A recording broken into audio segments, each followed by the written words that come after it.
उद्धार करेगा। Hallelujah. Hallelujah. अपने दोबारा पढ़ो हिंदी दे। वह पुत्र जनेगी और तो उसका नाम यीशु रखना। वह पुत्र जनेगी और तू उसका नाम यीशु रखना। हालेलुया। एक खास चिन्ह है क्योंकि ਜਿਹੜੀ ਭਵਿੱਖਬਾਣੀ ਹੋਈ ਸੀ ਕਿ ਉਹਦੇ ਮੁਤਾਬਕ ਨਾਮ ਯਿਸੂ ਨੇ ਸੀ ਦਿੱਤਾ ਗਿਆ। ਉਹਦੇ ਮੁਤਾਬਕ ਨਾਮ ਕੀ ਸੀਗਾ? ਇਮਾਨੁਅਲ। ਲੇਕਿਨ ਅਚਾਨਕ ਇੱਥੇ ਆ ਕੇ ਅਸੀਂ ਇੱਕ ਪਰਿਵਰਤਨ ਨੂੰ ਦੇਖਦੇ ਹਾਂ। ਸਾਨੂੰ ਲੱਗਦਾ ਪਰਿਵਰਤਨ ਹੈ ਲੇਕਿਨ ਪਰਮੇਸ਼ਵਰ ਦੀ ਯੋਜਨਾ ਦੇ ਹਾਲੇਲੂਇਆ। ਕਿਉਂਕਿ ਹਰ ਚੀਜ਼ ਨੂੰ ਸਮੇਂ ਦੇ ਉੱਤੇ ਪ੍ਰਗਟ ਕਰਦਾ ਹੈ। ਔਰ 3 ਆਇਤ ਵਿੱਚ ਫਿਰ ਲਿਖਿਆ ਹੈ 23 ਆਇਤ ਦੇ ਵਿੱਚ ਦੇਖੋ ਇੱਕ ਵਾਰੀ ਗਰਭਵਤੀ ਹੋ गई पुत्र को जनेगी और उसका नाम इमानुएल रखा जाएगा जिसका अर्थ परमेश्वर हमारे साथ। हालेलुया। सो नाम की ਸੀਗਾ ਜਿਹੜਾ ਭਵਿੱਖਬਾਣੀ ਦੇ ਅਨੁਸਾਰ ਸੀਗਾ? ਨਾਮ ਇਮਾਨੁਏਲ ਆ ਜਿਹਦਾ ਅਰਥ ਆ ਪਰਮੇਸ਼ਵਰ ਸਾਡੇ ਨਾਲ। ਕਿਵੇਂ ਨਾਲ? ਮਨੁੱਖ ਦੇ ਰੂਪ ਦੇ ਵਿੱਚ ਸਾਡੇ ਨਾਲ ਆ। ਉਹ ਜਿਹੜਾ ਮਨੁੱਖ ਦੇ ਰੂਪ ਦੇ ਵਿੱਚ ਸਾਡੇ ਨਾਲ ਆ ਉਹਦਾ ਕੰਮ ਕੀ ਹੈ? ਹਾਲੇਲੂਇਆ। ਜਿਹੜੀ ਓਨਲੀ ਜੀਸਸ ਵਾਲੇ ਲੋਕਾਂ ਨੂੰ ਗੁੰਮਰਾਹ ਕਰਦੇ ਨਾ ਇੱਕ ਚੀਜ਼ ਨੂੰ ਲੈ ਕੇ, ਉਹ ਖਾਸ ਗੱਲ ਕੀ ਹੈ ਕਿ ਨਾਮ ਦੇ ਚੱਕਰ 'ਚ ਪਾਇਆ ਹੋਇਆ। ਨਾਮ ਜਿਹੜਾ ਆ ਉਹ ਇਮਾਨੁਏਲ ਆ। ਨਾਮ ਕੀ ਹੈ ਭਲਾ? ਇਮਾਨੁਏਲ ਆ। ਲੇਕਿਨ ਜਿਹੜਾ ਕੰਮ ਆ ਉਸ ਇਮਾਨੁਏਲ ਦਾ ਉਹ ਕੀ ਹੈ? ਉਹ ਕੰਮ ਹੈਗਾ ਪਾਪਾਂ ਤੋਂ ਛੁਡਾਉਣ ਵਾਲਾ। ਤੇ ਜਦੋਂ ਪਾਪਾਂ ਤੋਂ ਛੁਡਾਉਣ ਵਾਲੇ ਕੰਮ ਨੂੰ ਕਰਦਾ ਹੈ ਤੇ ਉਹ ਕੀ ਕਹਾਉਂਦਾ ਭਲਾ? ਯਿਸੂ। ਔਰ ਯਿਸੂ ਹੀ ਫਿਰ ਕਹਾਇਆ ਗਿਆ। ਬਾਅਦ ਵਿੱਚ ਕਿਤੇ ਵੀ ਉਹਨੂੰ ਇਮਾਨੁਏਲ ਕਰਕੇ ਪੁਕਾਰਿਆ। ਉਹਦੇ ਬਾਰੇ ਭਵਿੱਖਬਾਣੀ ਲਿਖੀ ਸੀ ਵੀ ਉਹ ਯਿਸੂ ਨਾਸੀ ਕਹਾਇਆ। ਸੋ ਕੋਈ ਵੀ ਚੀਜ਼ ਜਿਹੜੀ ਆ ਉਹ ਬਿਨਾਂ ਨਿਯਮ ਤੋਂ ਨਹੀਂ ਆ। और ਅਸੀਂ ਅੱਜ ਇਸੇ ਚੀਜ਼ ਨੂੰ ਲੈ ਕੇ ਚੱਲਾਂਗੇ कि नाम ਜਿਹੜਾ ਆ वो यीशु रखना क्योंकि वह अपने लोगों को उनके पापों से छुड़ाएगा, उद्धार करेगा, नजात देगा, मुक्ति दिलाएगा अपने लोगों को। शब्द किहड़ा है जी? अपने लोगों। ਹੁਣ ਅਸੀਂ ਕੀ ਸਮਝੀਏ ਕਿ ਆਪਣੇ ਲੋਕ ਜਿਹੜਾ ਸ਼ਬਦ ਆਇਆ ਉਹ ਯਹੂਦੀਆਂ ਦੇ ਲਈ ਸੀ ਜਾਂ ਕਿ ਸੰਸਾਰ ਦੇ ਵਾਸਤੇ? ਹਾਂਜੀ। ਯਿਸੂ ਮਸੀਹ ਦੀ ਜਿਹੜੀ ਸੇਵਕਾਈ ਸੀਗੀ 33.5 ਸਾਲ ਦੇ ਜੀਵਨ ਦੇ ਵਿੱਚ 3.5 ਸਾਲ ਦੀ ਜਿਹੜੀ ਸੇਵਕਾਈ ਸੀ ਕਿੱਥੇ ਸੀ? ਇਸਰਾਇਲ। ਦੁਨੀਆ ਵਿੱਚ ਜਾਂ ਇਸਰਾਇਲ ਦੇ ਵਿੱਚ? ਇਸਰਾਇਲ। ਇਸਰਾਇਲ ਦੇ ਵਿੱਚ। ਯਿਸੂ ਮਸੀਹ ਇਸਰਾਇਲ ਤੋਂ ਬਾਹਰ ਨਹੀਂ ਗਿਆ। ਯਿਸੂ ਮਸੀਹ ਇਸਰਾਇਲ ਦੇ ਵਿੱਚ ਹੀ ਰਿਹਾ। ਸ਼ਾਗਿਰਦਾਂ ਨੇ ਭੇਜਿਆ, ਉਹਨਾਂ ਨੇ ਵੀ ਕਿਹਾ ਇਸਰਾਇਲ ਦੇ ਵਿੱਚ ਹੀ ਰਹਿਣਾ, ਇਸਰਾਇਲ ਦੀਆਂ ਗਵਾਚੀਆਂ ਹੋਈਆਂ ਭੇਡਾਂ ਦੇ ਕੋਲ ਹੀ ਜਾਣਾ। ਸੋ ਇਹਦਾ ਮਤਲਬ ਸਿੱਧਾ ਹੈ ਕਿ ਯਿਸੂ ਮਸੀਹ ਦੀ 3.5 ਸਾਲ ਦੀ ਸੇਵਕਾਈ ਜਿਹੜੀ ਸੀਗੀ ਉਹ ਇਸਰਾਇਲ ਦੇ ਵਿੱਚ ਤੇ ਇਸਰਾਇਲੀਆਂ ਦੇ ਲਈ ਹੀ ਕੀਤੀ ਗਈ ਸੀ। ਲੇਕਿਨ ਇਹਦਾ ਮਤਲਬ ਇਹ ਨਹੀਂ ਹੈ ਕਿ ਯਿਸੂ ਮਸੀਹ ਸਿਰਫ ਇਸਰਾਇਲੀਆਂ ਦੇ ਲਈ ਹੀ ਆਇਆ ਸੀ, ਕਿਉਂਕਿ ਉਹੀ ਗੱਲਾਂ ਬਾਅਦ ਵਿੱਚ ਜਾ ਕੇ ਅੱਗੇ ਜਾ ਕੇ ਕਲੀਅਰ ਹੁੰਦੀਆਂ। ਵੈ ਆਪਨੋਂ में आया और अपनों ने उसे कबूल ना किया। ਇਹ ਉਹਨਾਂ ਦਾ ਕਬੂਲ ਨਾ ਕਰਨਾ ਸਾਡੇ ਲਈ ਆਸ਼ੀਸ਼ ਦਾ ਕਾਰਨ ਠਹਿਰਿਆ। ਤੇ ਕੀ ਇਹ ਅਚਾਨਕ ਹੋਇਆ ਜਾਂ ਕਿ ਪਰਮੇਸ਼ਰ ਦੀ ਪਲਾਨਿੰਗ ਦੇ ਵਿੱਚ ਸੀ ਵੀ ਉਹ ਕਬੂਲ ਨਹੀਂ ਕਰਨਗੇ? ਉਹ ਸਾਰਾ ਕੁਝ ਅਗੰਮ ਗਿਆਨ ਦੇ ਵਿੱਚ ਪਰਮੇਸ਼ਰ ਨੂੰ ਪਹਿਲਾਂ ਤੋਂ ਪਤਾ ਸੀ, ਲੇਕਿਨ ਉਹਨਾਂ ਦੇ ਲਈ ਇੱਕ ਮੌਕਾ ਦੇਣਾ ਜ਼ਰੂਰੀ ਸੀ। ਫਿਰ ਕਈ ਸਵਾਲ ਕਰ ਲੈਂਦੇ ਜੋ ਮੰਨ ਨਹੀਂ ਲੈਂਦੇ ਤੇ ਫਿਰ ਸਾਡੇ ਤੱਕ ਨਜਾਤ ਨਾ ਪਹੁੰਚਦੀ। ਇਹ ਕੰਮ ਸਾਡਾ ਨਹੀਂ। ਇਹ ਸੋਚਣਾ ਸਾਡਾ ਕੰਮ ਨਹੀਂ ਕਿ ਜੇ ਉਹ ਗਲਤੀ ਦੇ ਨਾਲ ਕਬੂਲ ਹੀ ਕਰ ਲੈਂਦੇ ਯਿਸੂ ਮਸੀਹ ਨੂੰ ਮੰਨ ਹੀ ਲੈਂਦੇ ਕਿ ਇਹ ਉਹ ਆ ਜਿਹਦੇ ਬਾਰੇ ਭਵਿੱਖਬਾਣੀਆਂ ਕੀਤੀਆਂ ਗਈਆਂ ਸੀਗੀਆਂ ਤੇ ਫਿਰ ਕੀ ਸਾਡੇ ਤੱਕ ਫਿਰ ਨਜਾਤ ਦਾ ਪੈਗਾਮ ਨਾ ਪਹੁੰਚਦਾ? ਇਹ ਸੋਚਣਾ ਸਾਡਾ ਕੰਮ ਨਹੀਂ, ਕਿਉਂਕਿ ਇਹ ਸਾਰਾ ਕੰਮ ਕਿਹਨੇ ਕੀਤਾ ਭਲਾ? ਪਰਮੇਸ਼ਵਰ ਨੇ ਕੀਤਾ। ਉਹ ਹੀ ਆਪਣੀ ਭਲੀ ਮਨਸ਼ਾ ਦੇ ਨਾਲ ਸਾਡੇ ਅੰਦਰ ਇਸ ਸਾਰੇ ਕੰਮ ਨੂੰ ਪੂਰਾ ਕਰਦਾ ਹੈ। ਇਹ ਉਹਦੀ ਇੱਛਾ ਹੈ। ਲਿਖਿਆ ਕੋਈ ਮੇਰੇ ਕੋਲ ਆਉਂਦਾ ਨਹੀਂ ਜਿੰਨੀ ਦੇਰ ਤੱਕ ਪਰਮੇਸ਼ਵਰ ਲੈ ਕੇ ਨਾ ਆਵੇ। ਇਹਦਾ ਮਤਲਬ ਯੋਜਨਾ ਕਿਹਦੀ ਹੈ ਭਲਾ? ਇਹ ਪਰਮੇਸ਼ਵਰ ਦੀ ਯੋਜਨਾ ਹੈ। ਖੁਦਾ ਨੇ ਸਾਰਾ ਕੁਝ ਕੀਤਾ ਹੈ ਔਰ ਖੁਦਾ ਨੇ ਜਦੋਂ ਕਰਨਾ ਹੈ ਤੇ ਖੁਦਾ ਨੇ ਜਦੋਂ ਕੀਤਾ ਫਿਰ ਸਾਨੂੰ ਇਸ ਟੈਨਸ਼ਨ ਲੈਣ ਦੀ ਜ਼ਰੂਰਤ ਨਹੀਂ। ਆਮ ਕਰਕੇ ਕਹਿੰਦੇ ਜੇ ਆਦਮ ਪਾਪ ਨਾ ਕਰਦਾ ਫਿਰ ਆਪਾਂ ਹੋਣੇ ਨਹੀਂ ਸੀ। ਵੀ ਤੁਸੀਂ ਇੰਨੀ ਬਰੀਕੀ ਚ ਕਰ ਨਹੀਂ ਜਾਂਦੇ, ਤੁਸੀਂ ਹੈਗੇ ਆ। ਇਹਦੇ ਬਾਰੇ ਸੋਚੋ ਵੀ ਤੁਸੀਂ ਕਿਉਂ ਆ। ਤੁਸੀਂ ਹੈਗੇ ਆ, ਇਹਦੇ ਬਾਰੇ ਸੋਚੋ ਕਿ ਤੁਸੀਂ ਕਿਉਂ ਆ। ਇਹ ਨਾ ਸੋਚੋ ਕਿ ਆਦਮ ਪਾਪ ਕਰਦਾ ਜਾਂ ਨਾ ਕਰਦਾ। ਇਹਦਾ ਕੰਮ ਨਹੀਂ ਸੀ ਤੇ ਨਾ ਪਰਮੇਸ਼ਰ ਚਾਹੁੰਦਾ ਸੀ ਕਿ ਆਦਮ ਪਾਪ ਕਰੇ। ਪਰਮੇਸ਼ਰ ਵੀ ਇਹ ਚਾਹੁੰਦਾ ਨਹੀਂ ਸੀ ਕਿ ਆਦਮ ਪਾਪ ਕਰੇ, ਲੇਕਿਨ ਪਾਪ ਕੀਤਾ ਆਦਮ ਨੇ। ਔਰ ਜਦੋਂ ਕੀਤਾ ਹੈ ਉਦੋਂ ਰੋਕਿਆ ਨਹੀਂ, ਕਿਉਂਕਿ ਉਹ ਵੀ ਉਹਦੇ ਇੰਤਜ਼ਾਮ ਦੇ ਵਿੱਚ, ਉਹਦੇ ਸਿਸਟਮ ਦੇ ਵਿੱਚ ਹੈ ਕਿ ਉਹ ਸਾਨੂੰ ਪਾਪ ਤੋਂ ਅਗਾਹ ਕਰਦਾ ਹੈ ਲੇਕਿਨ ਪਾਪ ਕਰਨ ਤੋਂ ਰੋਕਦਾ ਨਹੀਂ। ਰੈੱਡ ਲਾਈਟ ਖਤਰਾ ਦੱਸਦੀ ਹੈ ਵੀ ਅੱਗੇ ਖਤਰਾ ਹੈ, ਰੁਕ ਜਾਓ। ਲੇਕਿਨ ਰੈੱਡ ਲਾਈਟ ਅੜ ਕੇ ਖੜੀ ਨਹੀਂ ਹੋ ਜਾਂਦੀ, ਮੈਂ ਤੈਨੂੰ ਅੱਗੇ ਜਾਣ ਨਹੀਂ ਦੇਣਾ। ਸਹੀ। ਉਸੇ ਤਰ੍ਹਾਂ ਪਰਮੇਸ਼ਰ ਦਾ ਵਚਨ ਸਾਨੂੰ ਪਾਪ ਕਰਨ ਤੋਂ ਰੋਕਦਾ ਹੈ ਵੀ ਨਾ ਕਰੋ, ਨਹੀਂ ਤੇ ਇਹਦੀ ਸਜ਼ਾ ਹੈ। ਪਰਮੇਸ਼ਰ ਸਜ਼ਾ ਨਹੀਂ ਦਿੰਦਾ। ਸਜ਼ਾ 'ਚ ਲੈ ਕੇ ਕੌਣ ਜਾਂਦਾ ਭਲਾ? ਸਾਡਾ ਗੁਨਾਹ ਸਾਨੂੰ ਸਜ਼ਾ ਦੇ ਵਿੱਚ ਲੈ ਕੇ। ਪਰਮੇਸ਼ਰ ਕਿਸੇ ਦੀ ਹਲਾਕਤ ਨਹੀਂ ਚਾਹੁੰਦਾ, ਬਲਕਿ ਉਹ ਚਾਹੁੰਦਾ ਕਿ ਸਭ ਲੋਕ ਬਚਾਏ ਜਾਣ। ਉਹ ਚਾਹੁੰਦਾ ਹੈ। ਪਰਮੇਸ਼ਰ ਕਿਸੇ ਦੀ ਹਲਾਕਤ ਨਹੀਂ ਚਾਹੁੰਦਾ। ਪਰਮੇਸ਼ਰ ਕਿਸੇ ਦੀ ਬਰਬਾਦੀ, ਨਾਸ਼ ਨਹੀਂ ਚਾਹੁੰਦਾ। ਉਹ ਚਾਹੁੰਦਾ ਵੀ ਸਭ ਬਚਾਏ। ਉਹਦੀ ਚਾਹਤ ਤੇ ਇਹ ਵੀ ਸਭ ਬਚਾਏ ਜਾਣ। ਲੇਕਿਨ ਨਾਲ ਨਾਲ ਉਹ ਵਚਨ ਦੇ ਅਨੁਸਾਰ ਕੀ ਦੱਸਦਾ? ਇਹ ਪਾਪ ਆ ਤੇ ਪਾਪ ਦੀ ਮਜ਼ਦੂਰੀ ਮੌਤ ਹੈ, ਔਰ ਪਾਪ ਦੇ ਲਈ ਹੁਣ ਦੁਬਾਰਾ ਕੋਈ ਮਾਫੀ ਨਹੀਂ ਹੈ। ਯਿਸੂ ਨਾਮ ਦੇ ਵਿੱਚ ਉਹਨੇ ਇਨਸਾਨ ਦੇ ਪੁਰਾਣੇ ਪਾਪਾਂ ਨੂੰ ਮਾਫ ਕੀਤਾ। ਜਿਹੜਾ ਵੀ ਕਬੂਲ ਕਰੇਗਾ ਉਹਦੇ ਪੁਰਾਣੇ ਪਾਪ ਮਾਫ ਹੋਣਗੇ, ਲੇਕਿਨ ਅੱਗੇੋਂ ਜਿਹੜੇ ਕਰੇਗਾ ਉਹ ਸਜ਼ਾ ਦਿੱਤੇ ਤੋਂ ਬਿਨਾਂ ਛੱਡਣ ਵਾਲਾ, ਕਿਉਂਕਿ ਨਿਆਈ ਪਰਮੇਸ਼ਵਰ ਆ, ਕੱਲੀ ਕੱਲੀ ਚੀਜ਼ ਦਾ ਹਿਸਾਬ ਕਰਦਾ। ਸੋ ਇਹ ਜਿਹੜੇ ਮਸੀਹ ਦੇ ਵਿੱਚ ਚੱਲਦੇ ਆ, ਗਹਿਰਾਈ ਦੇ ਵਿੱਚ ਉਹਨਾਂ ਨੂੰ ਪਤਾ ਆ ਕਿ ਜਿੱਥੇ ਜਿੱਥੇ ਵੀ ਅਸੀਂ ਮਸੀਹ ਦੇ ਵਿੱਚ ਆ ਕੇ ਪਾਪ ਕੀਤਾ ਆ, ਉਹਦੀ 101% ਸਾਨੂੰ ਸਜ਼ਾ ਮਿਲੀ ਹੈ। ਲੇਕਿਨ ਆਪਣੇ ਵਾਅਦੇ ਦੇ ਅਨੁਸਾਰ ਕੀ ਲਿਖਿਆ ਵਚਨ ਦੇ ਵਿੱਚ? ਇੱਕ ਸਿਫਾਰਿਸ਼ ਕਰਨ ਵਾਲਾ ਹੈਗਾ ਆ ਜਿਹੜਾ ਸਾਡੇ ਲਈ ਸਿਫਾਰਿਸ਼ ਕਰਦਾ ਹੈ ਕਿ ਮੌਕਾ ਦਿੱਤਾ ਜਾਵੇ। ਤੇ ਪਰਮੇਸ਼ਰ ਆਪਣੇ ਵੱਡੇ ਰਹਿਮ ਦੇ ਨਾਲ ਫਿਰ ਸਾਨੂੰ ਇੱਕ ਮੌਕਾ ਦੇ ਦਿੰਦਾ ਹੈ। ਇਹਦੇ ਲਈ ਸੰਤ ਪੌਲੁਸ ਲਿਖਦਾ ਵੀ ਉਹ ਪਾਪੀਆਂ ਨੂੰ ਬਚਾਉਣਾ ਹੈ, ਤੇ ਕੀ ਹੁਣ ਅਸੀਂ ਪਾਪ ਕਰਨ ਦੇ ਵਿੱਚ ਲੱਗੇ ਰਹੀਏ? ਸੋ ਪਾਪ ਕਰਨ ਦੇ ਵਿੱਚ ਜਿਹੜਾ ਲੱਗਾ ਰਹੂਗਾ ਉਹ ਨਹੀਂ ਬਚੂਗਾ ਫਿਰ। ਸੋ ਅਸੀਂ ਦੇਖਣਾ ਹੈ ਕਿ ਇੱਕ ਕੁਆਰੀ ਗਰਭਵਤੀ ਹੋ ਗਈ, ਉਹਦੇ ਬਾਰੇ ਵੀ ਅਸੀਂ ਦੇਖ ਲਿਆ, और लिखा भी वह पुत्र जनेगी और तू उसका नाम यीशु रखना, क्योंकि वह अपने लोगों को उनके पापों से छुड़ाएगा, उनका उद्धार करेगा, उनको निजात देगा। ਅੱਜ ਪਾਪ ਦੇ ਉੱਤੇ ਅਸੀਂ ਦੇਖਣਾ ਹੈ ਕਿ ਸਾਨੂੰ ਬਪਤਿਸਮਾ ਅੱਜ ਬ੍ਰਦਰ ਉਹਨਾਂ ਨੇ ਲਿਆ ਹੈ। ਕਿਉਂ ਲਿਆ ਹੈ, ਕਾਹਦੇ ਲਈ ਲਿਆ ਹੈ, ਇਹਦੀ ਜ਼ਰੂਰਤ ਕੀ ਪਈ ਹੈ? ਪਰਮੇਸ਼ਵਰ ਨੂੰ ਜ਼ਰੂਰਤ ਕੀ ਸੀ ਇਸ ਨਿਯਮ ਨੂੰ ਬਣਾਉਣ ਦੀ? ਕਿ ਬਪਤਿਸਮਾ ਕੋਈ ਏਡੀ ਵੱਡੀ ਗੱਲ ਹੈ ਕਿ ਬਪਤਿਸਮੇ ਦੇ ਵਿੱਚ ਜਦੋਂ ਅਸੀਂ ਪਾਣੀ 'ਚ ਡੁੱਬਦੇ, ਕਿ ਪਾਣੀ ਦੇ ਵਿੱਚ ਕੋਈ ਏਡੀ ਐਸੀ ਕਰਾਮਾਤ ਹੈ? ਜਾਂ ਸਾਡੇ ਵਿੱਚ ਜਿਹੜੇ ਡੁੱਬਣ ਵਾਲੇ, ਸਾਡੇ ਵਿੱਚ ਕੋਈ ਐਸੀ ਗੱਲ ਹੈ ਵੀ ਅਸੀਂ ਬਹੁਤ ਵੱਡਾ ਕੋਈ ਕਰਮ ਕਰ ਦਿੱਤਾ ਹੈ ਜਿਹਦੇ ਕਰਕੇ ਸਾਡੇ ਲਈ ਸਵਰਗ ਖੁੱਲ ਗਿਆ? ਆਖਰ ਹੈ ਕੀ ਹੈ? ਹੈ ਇਹ ਹੈ ਵੀ ਪਰਮੇਸ਼ਵਰ ਦਾ ਹੁਕਮ ਹੈ। ਹਾਲੇਲੂਇਆ। ਹੋਰ ਇਸ ਤੋਂ ਜ਼ਿਆਦਾ ਕੁਝ ਵੀ ਨਹੀਂ ਹੈ। ਖਤਨੇ ਦਾ ਹੁਕਮ ਕਿਹਨੇ ਦਿੱਤਾ? ਸੁਨਨਤ ਦਾ ਹੁਕਮ ਕਿਹਨੇ ਦਿੱਤਾ ਸੀਗਾ? ਇਸੇ ਪਰਮੇਸ਼ਵਰ ਨੇ ਇਸਰਾਇਲ ਨੂੰ ਸੁਨਨਤ ਦਾ ਹੁਕਮ ਦਿੱਤਾ। ਇਸੇ ਪਰਮੇਸ਼ਵਰ ਨੇ ਕਹਿ ਦਿੱਤਾ ਤੁਹਾਡੀ ਸੁਨਨਤ ਮੇਰੇ ਅੱਗੇ ਅਸੁਨਨਤ ਹੈ। ਤੇ ਕੀ ਪਰਮੇਸ਼ਵਰ ਸਾਡੇ ਨਾਲ ਖੇਡਦਾ ਪਿਆ? ਪਰਮੇਸ਼ਵਰ ਸਾਡੇ ਨਾਲ ਖੇਡਦਾ ਨਹੀਂ ਹੈ। ਪਰਮੇਸ਼ਵਰ ਨੇ ਆਪੇ ਸੁਨਨਤ ਦੇ ਦੁਆਰਾ ਲਹੂ ਦੇ ਨਾਲ ਪਹਿਲਾ ਨੇਮ ਬੰਨਿਆ, ਦੂਜਾ ਨੇਮ ਵੀ ਕਦੇ ਨਾਲ ਬੰਨਿਆ? ਯਿਸੂ ਮਸੀਹ ਦੇ ਲਹੂ ਦੇ ਨਾਲ। ਸੋ ਦੋਨੇ ਨੇਮ ਲਹੂ ਦੇ ਨਾਲ ਬੰਨੇ ਗਏ ਆ। ਔਰ ਜਦੋਂ ਲਹੂ ਦੇ ਨਾਲ ਨੇਮ ਬੰਨੇ ਗਏ, ਅਸੀਂ ਦੇਖਦੇ ਹਾਂ ਕਿ ਪਹਿਲਾ ਨੇਮ ਜਿਹੜਾ ਲਹੂ ਦੇ ਨਾਲ ਬੰਨਿਆ ਗਿਆ ਆ, ਉਹਦੇ ਵਿੱਚ ਪਰਮੇਸ਼ਵਰ ਨੇ ਉਹਨਾਂ ਨੂੰ ਸਖਤਾਈ ਦੇ ਨਾਲ ਕਿਹਾ ਸੀ, ਸਖਤਾਈ ਦੇ ਨਾਲ। ਔਰ ਇਸਰਾਇਲ ਦੇ ਵਿੱਚ ਉਹ ਮਾਰ ਦਿੱਤਾ ਜਾਵੇਗਾ ਜਿਹੜਾ ਸੁਨਨਤ ਨਹੀਂ ਕਰਾਏਗਾ। ਜਿਹੜਾ ਸੁਨਨਤ ਨਹੀਂ ਕਰਵਾਏਗਾ ਉਹ ਮਾਰੇ ਜਾਣ ਦੇ ਯੋਗ ਹੈ। ਜਿਹੜਾ ਸ਼ਬਦ ਦੀ ਤੋਹੀਨ ਕਰੇਗਾ ਮਾਰੇ ਜਾਣ ਦੇ ਯੋਗ ਹੈ। ਉਹਨਾਂ ਸਾਰੇ 613 ਹੁਕਮਾਂ ਦੇ ਵਿੱਚ ਜਿਹੜਾ ਵੀ ਕੋਈ ਹੁਕਮ ਨੂੰ ਰੱਦ ਕਰੂਗਾ ਉਹਦੀ ਸਜ਼ਾ ਸਿੱਧੀ ਸਿੱਧੀ ਕੀ ਹੈ ਭਲਾ? ਮੌਤ। ਬੜਾ ਸਖਤ ਹੈ ਪਰਮੇਸ਼ਵਰ, ਔਰ ਉਹਦੇ ਵਿੱਚ ਸੁਨਨਤ ਦਾ ਹੁਕਮ ਦਿੰਦਾ ਆ। ਲੇਕਿਨ ਅੱਗੇ ਜਾ ਕੇ ਉਹੀ ਪਰਮੇਸ਼ਵਰ ਕਹਿੰਦਾ ਆ ਤੁਹਾਡੀ ਜਿਹੜੀ ਸੁਨਨਤ ਆ ਉਹ ਮੇਰੇ ਅੱਗੇ ਅਸੁਨਨਤ ਆ। ਔਰ ਮੈਨੂੰ ਤੁਹਾਡੀ ਖਲੜੀ ਦੀ ਨਹੀਂ ਬਲਕਿ ਤੁਹਾਡੇ ਮਨ ਦੀ ਸੁਨਨਤ ਚਾਹੀਦੀ। ਕਾਹਦੀ ਚਾਹੀਦੀ ਭਲਾ? ਮਨ ਦੀ ਸੁਨਨਤ ਚਾਹੀਦੀ ਹੈ। ਉਸੇ ਤਰ੍ਹਾਂ ਅੱਜ ਅਸੀਂ ਸਮਝਣਾ ਹੈ ਪਰਮੇਸ਼ਵਰ ਨੂੰ ਸਾਡਾ ਪਾਣੀ ਵਿੱਚ ਡੁੱਬਿਆ ਹੋਇਆ ਬਪਤਿਸਮਾ ਨਹੀਂ ਚਾਹੀਦਾ ਜਿਹੜਾ ਅਸੀਂ ਲੈ ਲਿਆ ਹੈ। ਇਹ ਤੇ ਹੁਕਮ ਹੈ ਜਿਹਨੂੰ ਪੂਰਾ ਕਰਨਾ ਹੈ। ਇਸ ਤੋਂ ਬਿਨਾਂ ਅਗਰ ਅਸੀਂ ਨਹੀਂ ਪੂਰਾ ਕਰਦੇ ਤੇ ਪਰਮੇਸ਼ਵਰ ਦਾ ਸਾਹਮਣਾ ਕਰਦੇ ਹਾਂ, ਤੇ ਜਿਹੜਾ ਹੁਕਮ ਵਿੱਚ ਨਹੀਂ ਖੜਾ ਉਹ ਪਰਮੇਸ਼ਵਰ ਦੇ ਵਚਨ ਅਨੁਸਾਰ ਯਿਸੂ ਮਸੀਹ ਦਾ ਸ਼ਾਗਿਰਦ ਹੀ ਨਹੀਂਗਾ। ਸੋ ਇਹ ਉਹ ਹੁਕਮ ਹੈ ਜਿਹਨੂੰ ਅਸੀਂ ਪੂਰਾ ਕੀਤਾ। ਇਸ ਚੀਜ਼ ਨੂੰ ਧਿਆਨ 'ਚ ਰੱਖਣਾ। ਲੇਕਿਨ ਇਹ ਸਭ ਕੁਝ ਬਪਤਿਸਮਾ ਉਹ ਨਹੀਂ ਜਿਹੜਾ ਪਾਣੀ ਦੇ ਵਿੱਚ ਲਿਆ ਗਿਆ ਆ। ਬਪਤਿਸਮਾ ਉਹ ਹੈ ਜਿਹੜਾ ਇੱਥੋਂ ਹੋਣਾ ਹੈ। ਜਿਵੇਂ ਸੁਨਨਤ ਇੱਥੋਂ ਚਾਹੀਦੀ ਸੀ, ਉਸੇ ਤਰ੍ਹਾਂ ਬਪਤਿਸਮਾ ਕਿੱਥੋਂ ਚਾਹੀਦਾ ਭਲਾ? ਇੱਥੋਂ ਹੀ ਚਾਹੀਦਾ ਆ। ਹੁਣ ਲੋਕੀ ਵਿਚਾਰੇ ਚੱਕਰਾਂ 'ਚ ਪਏ ਹੋਏ, ਨਾਮ ਦੇ ਵਿੱਚ ਯਿਸੂ ਦਾ ਨਾਮ ਦੇ ਵਿੱਚ, ਬਾਪ ਬੇਟੇ ਪਾਕ ਰੂਹ ਦੇ ਨਾਮ ਦੇ ਵਿੱਚ, ਕਿਹੜੇ ਨਾਮ ਦੇ, ਜੇ ਇਧਰੋਂ ਨਾਮ ਲਈਏ ਉਧਰੋਂ ਨਾਮ ਲਈਏ, ਨਾਮਾਂ ਦੇ ਚੱਕਰਾਂ 'ਚ ਵਿਚਾਰੇ ਉਲਝੇ ਹੋਏ ਆ। ਗੱਲ ਨਾਮ ਦੀ ਨਹੀਂ ਕਿ ਤੁਸੀਂ ਨਾਮ 'ਚ ਲਿਆ ਜਾਂ ਕੀ ਕੀਤਾ ਹੈ। ਗੱਲ ਤਾਂ ਹੈਗੀ ਵੀ ਤੁਸੀਂ ਇੱਥੋਂ ਮਰੇ ਹੋ ਕਿ ਨਹੀਂ ਮਰੇ ਹੋ। ਜਿਹੜਾ ਇੱਥੋਂ ਪਰਮੇਸ਼ਵਰ ਦੇ ਲਈ ਮਰ ਗਿਆ ਆ ਉਹ ਹਮੇਸ਼ਾ ਜਿਉਂਦਾ ਰਹੂ।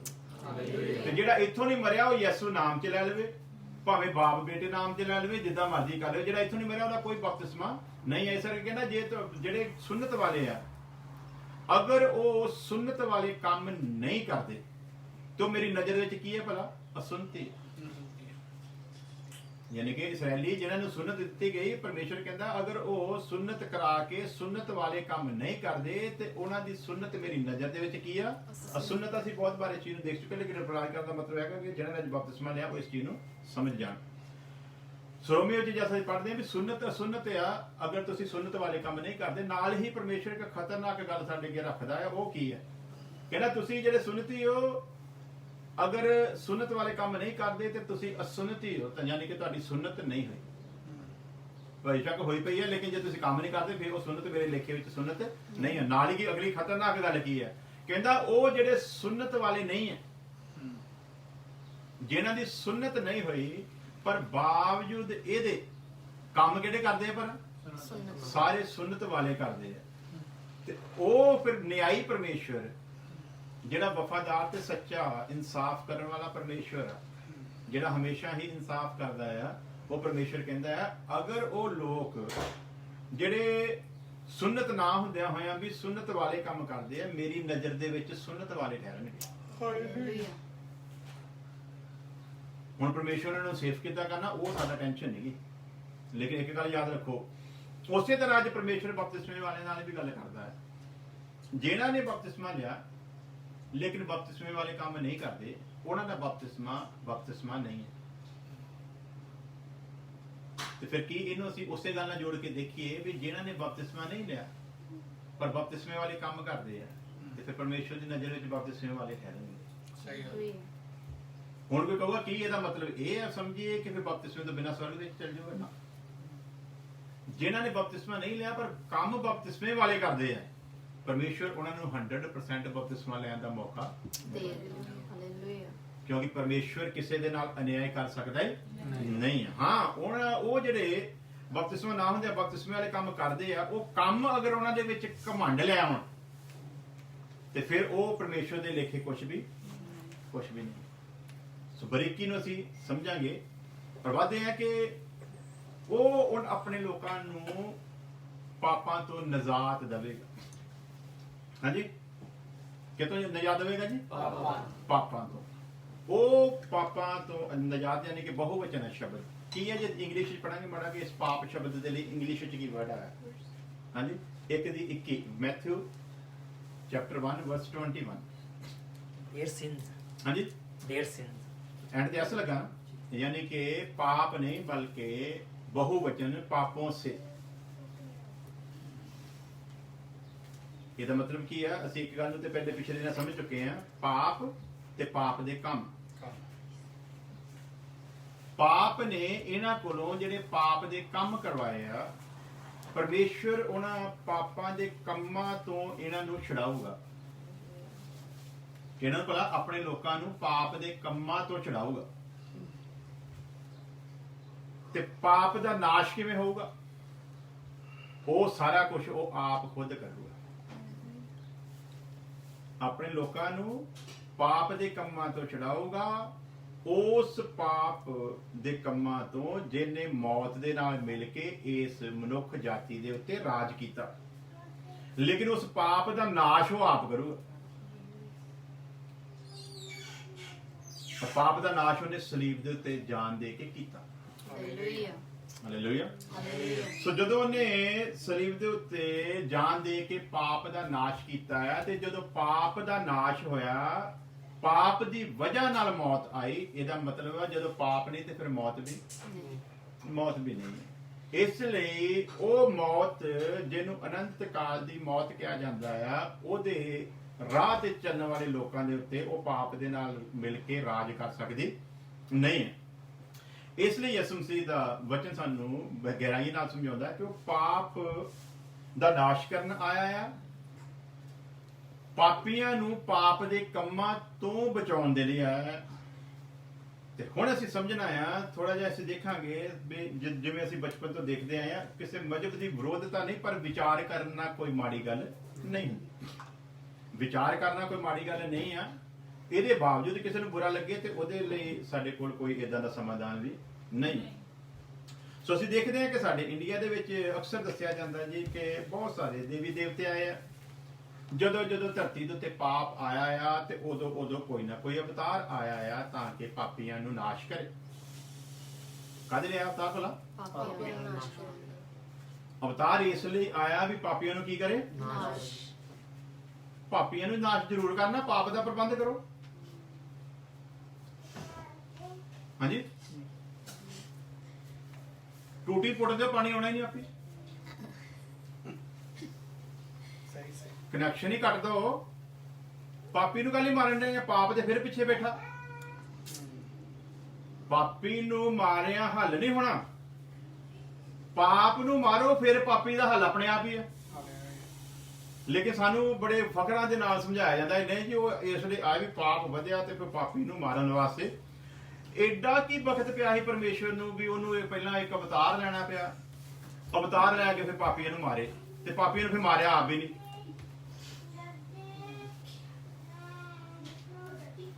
ਆਪ ਵੀ ਨਹੀਂ ਮਾਰਿਆ, ਉਹ ਵੀ ਫਿਰ ਉਹਨਾਂ ਦੇ ਕੋਲੇ ਇਨਸਾਨਾਂ ਦੇ ਕੋਲੇ ਇਨਸਾਨਾਂ ਨੂੰ ਮਰਵਾ ਦਿੱਤਾ। ਪਰਮੇਸ਼ਵਰ ਐਡਾ ਅਸਹਾਏ ਆ, ਪਰਮੇਸ਼ਵਰ ਐਡਾ ਕਮਜ਼ੋਰ ਆ, ਪਰਮੇਸ਼ਵਰ ਐਡਾ ਲਾਚਾਰ ਆ ਕਿ ਸਭ ਤੋਂ ਪਹਿਲਾਂ ਤੇ ਉਹ ਇੱਕ ਅਵਤਾਰ ਧਾਰੇ।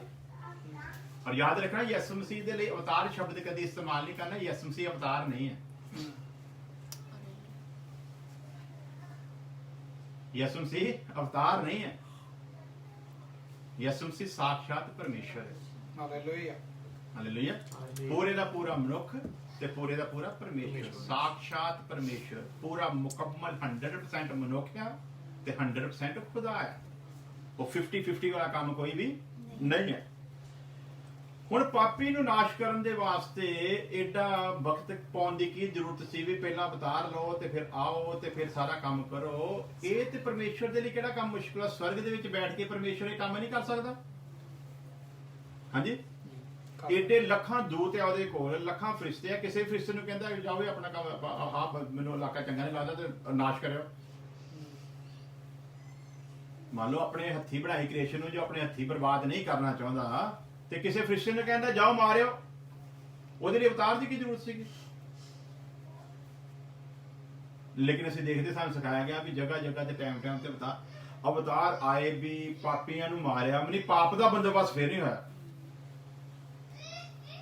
ਪਾਪ ਦਾ ਬੰਦੋਬਸਤ ਹੋਇਆ ਜੀ। ਕਹਿੰਦੇ ਦੁਆਪਰ ਦੇ ਵਿੱਚ ਭਗਵਾਨ ਕ੍ਰਿਸ਼ਨ ਜੀ ਆਏ ਆ ਤੇ ਸਤਯੁਗ ਦੇ ਵਿੱਚ ਭਗਵਾਨ ਰਾਮ ਜੀ ਆਏ ਆ। ਤੇ ਪਹਿਲਾਂ ਤੇ ਦੁਆਪਰ ਦਾ ਤੇ ਕਲਯੁਗ ਸਤਯੁਗ ਦਾ ਸਿਸਟਮ ਸਮਝਾ ਦਿਓ ਨਾ ਪਹਿਲਾਂ ਸਾਨੂੰ ਵੀ ਜੇ ਰਾਮਚੰਦਰ ਜੀ ਦੇ ਜ਼ਮਾਨੇ ਦੇ ਵਿੱਚ ਸਤਯੁਗ ਸੀਗਾ, ਜੇ ਸਤਯੁਗ ਸੀਗਾ ਤੇ ਫਿਰ ਕਈ ਨੇ ਰਾਮਚੰਦਰ ਉਹਨਾਂ ਨੂੰ ਬਨਵਾਸ ਕਾਲੀ ਕਰਾਇਆ। ਸਤਯੁਗ ਦਾ ਮਤਲਬ ਹੈਗਾ ਪਾਪ ਰਹਿਤ ਯੁੱਗ, ਜਿਹਦੇ ਵਿੱਚ ਪਾਪ ਦਾ ਕੋਈ ਹਿੱਸਾ ਕੋਈ ਸੀਨ ਹੈ ਹੀ ਨਹੀਂ ਹੈ। ਉਸੇ ਸਮੇਂ ਦੇ ਵਿੱਚ ਸੀਤਾ ਹਰਨ ਹੁੰਦਾ ਹੈ। ਜੇ ਸਤਯੁਗ ਆ ਤੇ ਇੱਕ ਮਰਦ ਕਿਸੇ ਔਰਤ ਨੂੰ ਕਿੱਦਾਂ ਉਠਾ ਕੇ ਲੈ ਜਾ ਸਕਦਾ? ਉਸੇ ਯੁੱਗ ਦੇ ਵਿੱਚ ਰਾਮਚੰਦਰ ਜਿਸ ਔਰਤ ਨੂੰ ਛਡਾਉਣ ਦੇ ਲਈ ਯੁੱਧ ਕਰਦੇ ਆ, ਉਹਨਾਂ ਦਾ ਸਾਰਾ ਸਿਸਟਮ ਖਤਮ ਕਰਕੇ ਆਉਂਦੇ ਆ। ਇੱਕ ਧੋਬੀ ਦੇ ਕਹਿਣ ਦੇ ਉੱਤੇ ਛੱਡ ਵੀ ਦਿੰਦਾ ਹੈ। ਕਹਿੰਦੇ ਮਰਿਆਦਾ ਪੁਰਸ਼ੋਤਮ ਹੈ। ਤੇ ਜਦੋਂ ਮਰਿਆਦਾ ਪੁਰਸ਼ੋਤਮ ਆਪਣੀ ਪਤਨੀ ਦੇ ਲਈ ਤੇ ਮਰਿਆਦਾ ਹੋਣੀ ਚਾਹੀਦੀ ਸੀ ਕਿ ਨਹੀਂ? ਉਹ ਵੀ ਮੋਦੀ ਸੀਗਾ।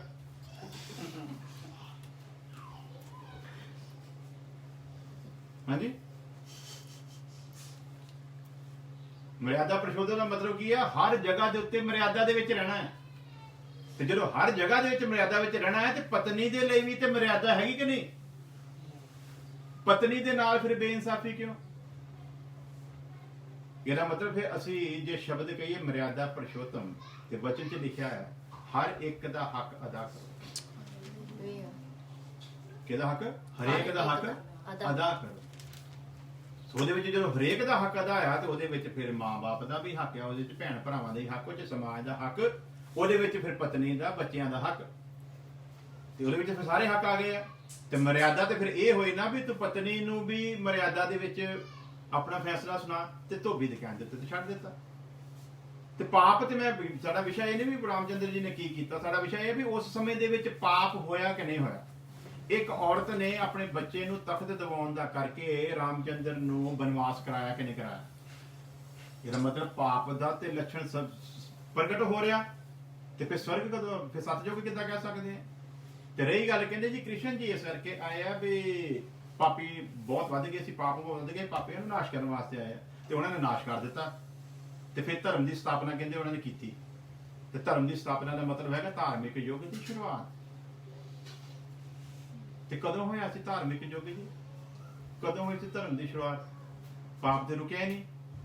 ਪਾਪ ਤੇ ਆਦਮ ਦੇ ਪਾਪ ਕਰਨ ਦੇ ਦਿਨ ਤੋਂ ਅੱਜ ਤੱਕ ਰਾਜ ਕਰ ਰਿਹਾ ਹੈ, ਔਰ ਪਾਪ ਦੇ ਕੰਮ ਪ੍ਰਗਟ ਹੁੰਦੇ ਆ। ਅਗਰ ਅਸੀਂ ਆਪਣੀ ਜਾਤੀ ਨੂੰ ਵੀ ਸਥਾਪਿਤ ਕਰਕੇ ਉਹਨੂੰ ਇੱਕ ਉੱਚ ਸ਼੍ਰੇਣੀ ਵਿੱਚ ਲਿਜਾਣਾ ਚਾਹੁੰਦੇ ਆ, ਇਹ ਵੀ ਪਾਪ ਦਾ ਕੰਮ ਆ। ਕਿਉਂਕਿ ਸਾਡੇ ਅੰਦਰ ਕੀ ਇੱਕ ਲਾਲਸਾ ਹੈ ਕਿ ਸਾਡੀ ਜਾਤੀ ਦੂਜੀ ਜਾਤੀ ਤੋਂ ਕੀ ਹੋਵੇ, ਸਰਵ ਸ੍ਰੇਸ਼ਟ ਹੋਵੇ। ਸਾਡਾ ਧਰਮ ਦੂਜੇ ਧਰਮ ਤੋਂ ਸਰਵ ਸ੍ਰੇਸ਼ਟ ਹੋਵੇ। ਉਹਦੇ ਲਈ ਭਾਵੇਂ ਕਤਲ ਕਰਨਾ ਪਵੇ, ਭਾਵੇਂ ਕੁਝ ਵੀ ਕਰਨਾ ਪਵੇ, ਅਸੀਂ ਕਰਨ ਦੇ ਲਈ ਕੀ ਹੈ ਭਲਾ ਤਿਆਰ ਆ। ਤੇ ਫਿਰ ਇਹ ਸਰਵ ਸ੍ਰੇਸ਼ਟਤਾ ਵਿੱਚ ਥੋੜੀ, ਇਹ ਧਰਮ ਦਾ ਰਾਜ ਥੋੜੀ ਹੈ। ਸੋ ਮੁੱਖ ਦੀ ਗੱਲ ਯਿਸੂ ਮਸੀਹ ਦੇ ਬਾਰੇ ਜੇ ਲਿਖਿਆ ਵੀ ਉਹਦਾ ਨਾਮ ਯਿਸੂ ਰੱਖਿਓ, ਉਹ ਆਪਣੇ ਲੋਕਾਂ ਨੂੰ ਉਹਨਾਂ ਦੇ ਪਾਪਾਂ ਤੋਂ ਕੀ ਕਰੂਗਾ ਭਲਾ, ਨਜਾਤ ਦੇਵੇਗਾ।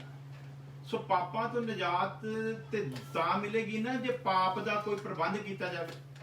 ਤੇ ਪਾਪ ਦਾ ਪ੍ਰਬੰਧ ਤੇ ਹੋਣਾ ਹੀ ਨਹੀਂ। ਲਹੂ ਬਹਾਏ ਬਿਨਾ ਲਿਖਿਆ ਮਾਫੀ ਨਹੀਂ। ਲਹੂ ਬਹਾਏ ਬਿਨਾ ਮਜਬ ਕੋਈ ਵੀ ਹੋਵੇ, ਜਿਹਨੂੰ ਮਰਜੀ ਚੁੱਕ ਲੋ। ਕੁਰਬਾਨੀਆਂ ਹਰ ਮਜਬ ਦੇ ਵਿੱਚ। ਕੋਈ ਕਵੇ ਅਸੀਂ ਹਿੰਸਾਵਾਦੀ ਹਾਂ, ਕੋਈ ਕਵੇ ਅਸੀਂ ਅਹਿੰਸਾਵਾਦੀ ਹਾਂ। ਕੁਰਬਾਨੀਆਂ ਹਰੇਕ ਮਜਬ ਦੇ ਵਿੱਚ, ਔਰ ਬੜੀਆਂ ਬੜੀਆਂ ਖਤਰਨਾਕ ਕੁਰਬਾਨੀਆਂ। ਪਿਛਲੇ ਦਿਨਾਂ 'ਚ ਦੇਖ ਰਹੇ ਸੀ, ਹਿੰਦੂਆਂ ਦੀ ਇੱਕ ਵੀਡੀਓ ਪਾਈ ਸੀ ਕਿਸੇ ਨੇ। ਉਹਦੇ ਵਿੱਚ ਇੱਕ ਪਹਿਲਾਂ ਉਹਨਾਂ ਨੇ ਹਿਰਨੀ ਨੂੰ ਮਾਰਿਆ ਹੈ। ਹਿਰਨੀ ਗਰਭਵਤੀ ਸੀਗੀ, ਉਹਦਾ ਪੇਟ ਪਾੜ ਕੇ ਫਿਰ ਉਹਦੇ ਵਿੱਚ ਉਹਦੇ ਬੱਚੇ ਨੂੰ ਕੱਢਿਆ, ਫਿਰ ਉਹਦੀ ਧੌਣ ਉਹਦੀ ਮਾਤਾ ਦੀ ਆਪਣੀ ਫੋਟੋ ਦੇ ਅੱਗੇ ਉਹਨਾਂ ਨੇ ਵੱਢੀ। ਇਹ ਕੀ ਆ? ਮਾਤਾ ਨੂੰ ਖੂਨ ਦੀ ਗੱਲ ਦੀ ਜ਼ਰੂਰਤ ਪੈ ਗਈ।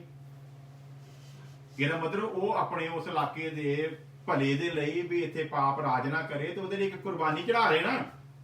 ਤੇ ਜਦੋਂ ਅਸੀਂ ਕਹੀਏ ਯਿਸੂ ਮਸੀਹ ਕੁਰਬਾਨ ਹੋਇਆ ਪਾਪਾਂ ਦੇ ਖਾਤਰ, ਉਦੋਂ ਮੰਨਣ ਲਈ ਤਿਆਰ ਨਹੀਂ। ਯਾਨੀ ਕਿ ਇੱਕ ਹਿਰਨੀ ਦਾ ਜਾਂ ਉਹਦੇ ਬੱਚੇ ਦਾ ਲਹੂ ਤੁਹਾਡੇ ਪਾਪਾਂ ਦੇ ਉੱਤੇ ਜਿੱਤ ਪਾਉਣ ਦੇ ਲਈ ਕੰਮ ਕਰ ਸਕਦਾ ਆ।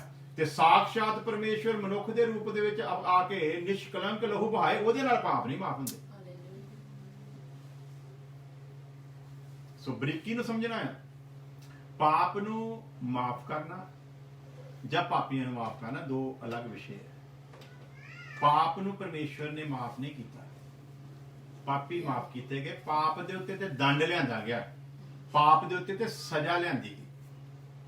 ਪਾਪ ਨੂੰ ਬਖਸ਼ਿਆ ਨਹੀਂ ਗਿਆ, ਲੇਕਿਨ ਪਾਪੀ ਦੇ ਉੱਤੇ ਰਹਿਮ ਕੀਤਾ।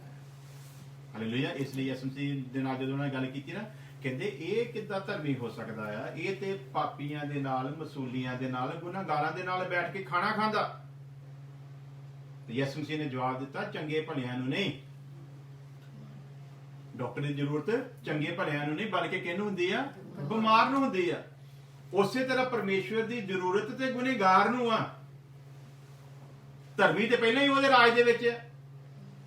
ਇਹਦਾ ਮਤਲਬ ਕੀ ਆ ਵੀ ਜਦੋਂ ਅਸੀਂ ਉਹਨੂੰ ਤੁਲਨਾ ਕਰਾਂਗੇ ਤੇ ਫਿਰ ਪਤਾ ਲੱਗਦਾ ਆ ਕਿ ਯਿਸੂ ਮਸੀਹ ਪਾਪੀਆਂ ਨੂੰ ਬਚਾਉਣ ਦੇ ਲਈ ਆਇਆ। ਪਰ ਇਸ ਚੀਜ਼ ਨੂੰ ਐਲਾਨ ਕਰਦਾ ਸੰਤ ਪੌਲੁਸ। ਪੜਾਂਗੇ ਪਹਿਲਾ ਤਿਮੋਥੀ ਦਾ 1 ਅਧਿਆਇ ਉਹਦੀ 15 ਆਇਤ। ਪਹਿਲਾ ਤਿਮੋਥੀ ਦਾ ਖੱਤ ਉਹਦਾ 1 ਅਧਿਆਇ ਉਹਦੀ 15 ਆਇਤ।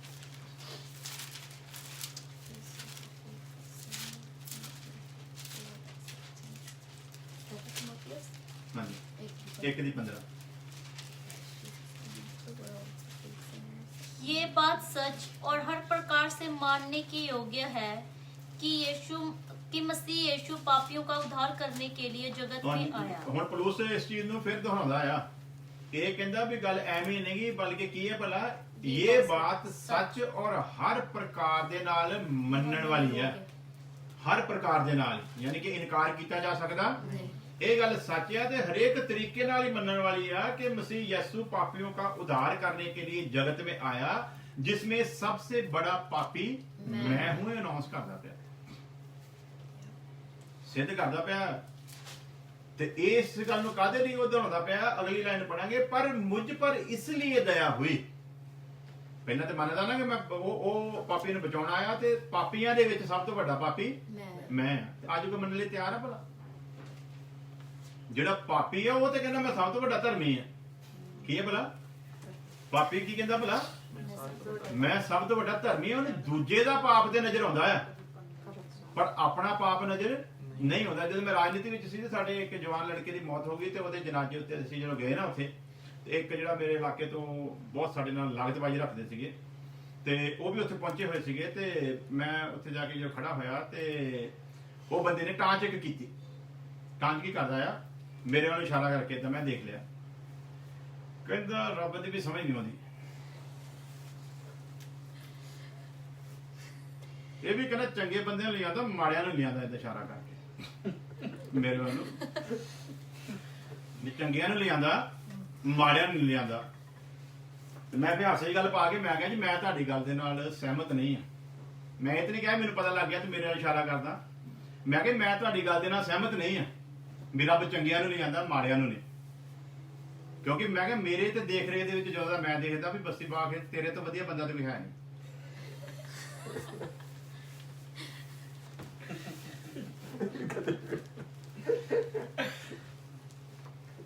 ਤੇ ਤੂੰ ਫਿਰ ਜ਼ਮੀਨ ਦੇ ਉੱਤੇ ਕਾਹਦੇ ਲਈ ਹੈ?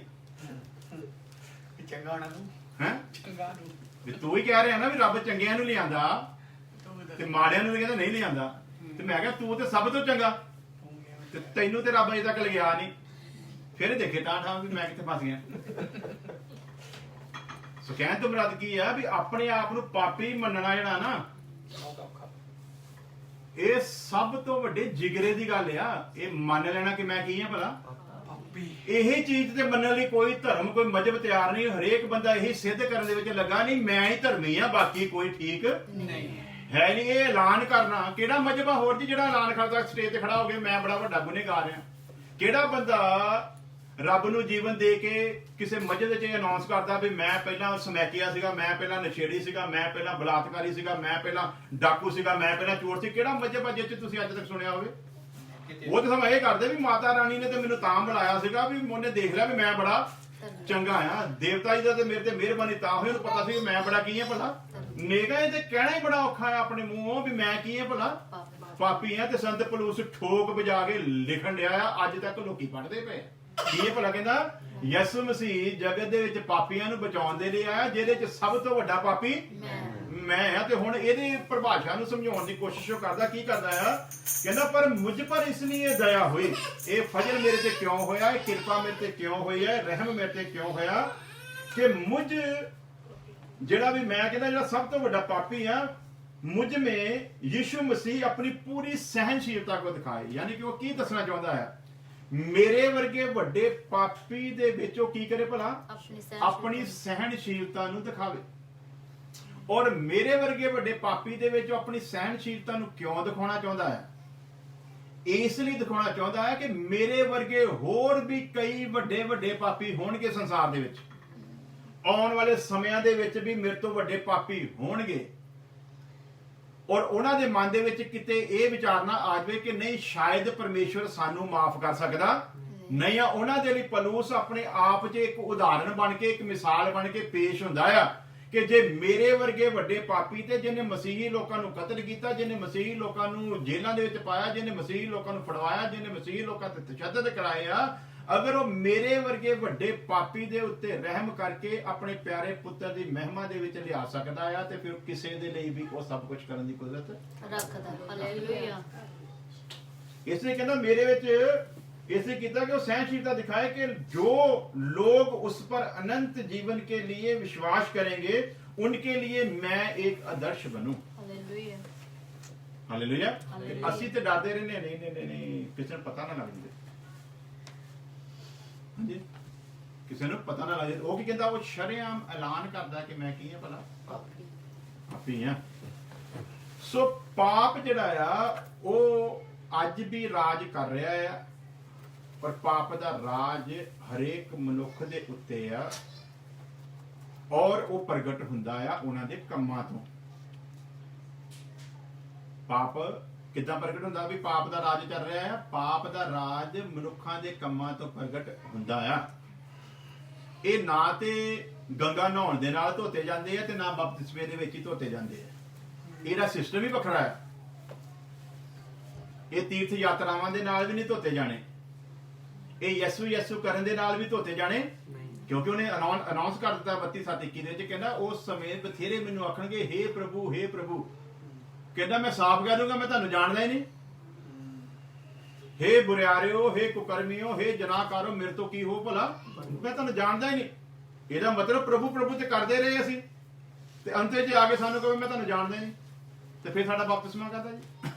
ਫਿਰ ਸਾਡੀ ਤੌਬਾ ਕਾਹਦੀ? ਫਿਰ ਲੋਕਾਂ ਦੀ ਦਿੱਤੀਆਂ ਹੋਈਆਂ ਗਵਾਹੀਆਂ ਕਾਹਦੀਆਂ ਜਦੋਂ ਉਹਨੇ ਉਹਨਾਂ ਲੋਕਾਂ ਦੇ ਸਾਹਮਣੇ ਕਹਿਣਾ ਗੈਟ ਆਊਟ, ਮੈਂ ਨਹੀਂ ਤੁਹਾਨੂੰ ਜਾਣਦਾ। ਉਹ ਲੋਕੀ ਸਾਡੇ ਤੇ ਹੱਸਣਗੇ, ਨਹੀਂ ਤੂੰ ਤੇ ਬੜਾ ਕਹਿੰਦਾ ਆਜੋ ਜੀ ਚਰਚ 'ਚ ਨਿਜਾਤ ਮਿਲਦੀ, ਚਰਚ ਤੂੰ ਤੇ ਬੜਾ ਪ੍ਰਚਾਰ ਕਰਦਾ ਹੁੰਦਾ ਸੀ, ਯਿਸੂ ਮਸੀਹ ਦੇ ਨਾਮ 'ਚ ਮੁਕਤੀ ਆ, ਤੇਰੀ ਤੇ ਆਪਣੀ ਨਹੀਂ ਹੋਈ। ਇਹਦਾ ਮਤਲਬ ਸਾਡੇ ਲਈ ਉਹ ਬੜਾ ਸ਼ਰਮਨਾਕ ਦਿਨ ਹੋਊਗਾ ਅਗਰ ਗਲਤੀ ਦੇ ਨਾਲ ਸਾਡੇ ਲਈ ਪ੍ਰਭੂ ਦੇ ਇਹ ਵਾਕ ਨਿਕਲ ਆਉਣ, ਐ ਕੁਕਰਮੀਓ ਮੇਰੇ ਤੋਂ ਕੀ ਹੋ ਭਲਾ, ਤੇ ਫਿਰ ਸਾਨੂੰ ਕਿੰਨਾ ਸਾਵਧਾਨ ਰਹਿਣ ਦੀ ਜ਼ਰੂਰਤ ਹੈ, ਕਿੰਨਾ ਸੰਜੀਦਗੀ ਦੇ ਨਾਲ ਚੱਲਣ ਦੀ ਜ਼ਰੂਰਤ ਹੈ, ਪੈਰ ਪੈਰ ਫੂਕ ਕੇ ਚੱਲਣ ਦੀ ਜ਼ਰੂਰਤ ਹੈ, ਕਿਉਂਕਿ ਸਾਡਾ ਪਰਮੇਸ਼ਰ ਨਿਆਈ ਪਰਮੇਸ਼ਰ ਆ, ਤੇ ਲਿਖਿਆ ਉਹਨੇ ਨਿਆਂ ਕਿਹਨਾਂ ਤੋਂ ਸ਼ੁਰੂ ਕਰਨਾ? ਆਪਣਿਆਂ ਤੋਂ। ਤੇ ਜੇ ਕਹਿੰਦਾ ਵੀ ਉਹਨੇ ਸਾਡੇ ਤੋਂ ਨਿਆਂ ਸ਼ੁਰੂ ਕਰਨਾ ਹੈ, ਤੇ ਜੇ ਸਾਡੇ ਲਈ ਇਦਾਂ ਦਾ ਸਿਸਟਮ ਆ, ਫਿਰ ਪਾਪੀ ਦਾ ਕੀ ਬਣੂਗਾ? ਸੋ ਪਾਪ ਆਪਣੀ ਚਰਮ ਸੀਮਾ ਤੇ ਪਹੁੰਚ ਗਿਆ, ਤੇ ਪਾਪ ਐਡਾ ਕੋ ਖਤਰਨਾਕ ਰੂਪ ਇਹਨਾਂ ਦਿਨਾਂ 'ਚ ਧਾਰ ਗਿਆ ਹੈ ਕਿ ਸਾਨੂੰ ਦੁਨੀਆ ਦੇ ਵਿੱਚ ਇਹ ਸਭ ਕੁਝ ਸਾਫ਼ ਨਜ਼ਰ ਆ ਰਿਹਾ, ਸਾਫ਼ ਨਜ਼ਰ ਆਉਂਦਾ ਪਿਆ ਹੈ। ਤੇ ਇਸ ਪਾਪ ਦੇ ਲਈ ਖੁਦਾ ਨੇ ਹੀ ਇੰਤਜ਼ਾਮ ਕੀਤਾ ਹੈ, ਪ੍ਰਭੂ ਯਿਸੂ ਮਸੀਹ ਦੇ ਵਸੀਲੇ ਨਾਲ। ਹਾਲੇਲੂਇਆ। ਦੋ ਕੰਮ ਯਿਸੂ ਮਸੀਹ ਕਰਕੇ ਗਿਆ, ਪਾਪੀਆਂ ਨੂੰ ਮਾਫ ਕਰਕੇ ਗਿਆ ਤੇ ਪਾਪ ਨੂੰ ਦੇ ਉੱਤੇ ਦੰਡ, ਦੋ ਕੰਮ ਕੀਤੇ ਉਹਨੇ, ਪਾਪ ਦੇ ਉੱਤੇ ਦੰਡ ਲਿਆਂਦਾ ਤੇ ਪਾਪੀਆਂ ਨੂੰ ਮਾਫ ਕਰਕੇ ਗਿਆ। ਲੇਕਿਨ ਇੱਕ ਕੰਮ ਰਹਿ ਗਿਆ ਜਿਹੜਾ ਅਸੀਂ ਪੂਰਾ ਕਰਨਾ ਹੈ।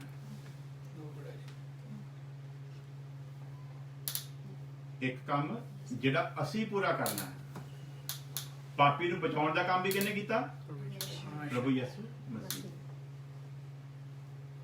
ਪਾਪਾਂ ਨੂੰ ਮਾਫ ਕਰਨ ਦਾ ਵੀ ਕੰਮ ਕਿਹਨੇ ਕੀਤਾ? ਪ੍ਰਭੂ ਯਿਸੂ ਮਸੀਹ।